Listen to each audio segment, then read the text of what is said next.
ஒரு நகைச்சுவையா அந்த நேரங்கள்ல 10,00,000 நம்ம குடுத்தோம், வாங்க முடியல. அது அந்த நேரத்துல வலியாக இருந்திருக்கலாம். ஒரு அசாத்திய திறமை கொண்டவர். அவர சமீபத்துல சொல்லும்போது கூட பிரபு சாலமன் சொல்றாரு, சிங்கிள் ஷாட்ல எவ்வளவு பெரிய சீனா இருந்தாலும் நடிச்சு காட்டிருவார் சார். பிரபு ஒரே ஷாட்ல எடுத்துக்கலாம் பிரபு. நான் அங்க நிக்கிறேன் பிரபு. கேமரா அங்க வைக்க சொல்லுங்க. அப்புறம் நான் அந்த இடத்துக்கு வருவேன். கேமரா அங்க வைக்க சொல்லுங்க. 3 கேமரா வச்சு ஒரே ஷாட்ல பண்ணிடலாம்.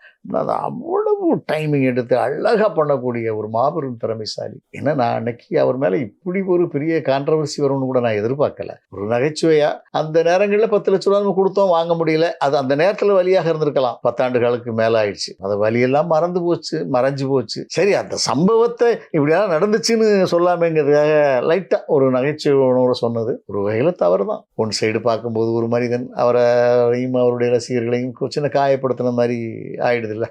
என்னென்ன இப்படி பண்ணிட்டீங்களேன்னு சொல்லி திருநெல்வேலி, ராஜபாளையம், விருதுநகர், சங்கரன்கோயில் இப்படி பல ஊர்ல இருந்து மன்றத்துல இருந்தெல்லாம் ஃபோன் பண்ணாங்க. அப்படியா? ஆமா, என்னென்ன இப்படி பண்ணிட்டீங்க. கார்த்திக்கு இருக்கிற செல்வாக்குக்கு உங்களுக்கு மிரட்டலே வந்திருக்குமே.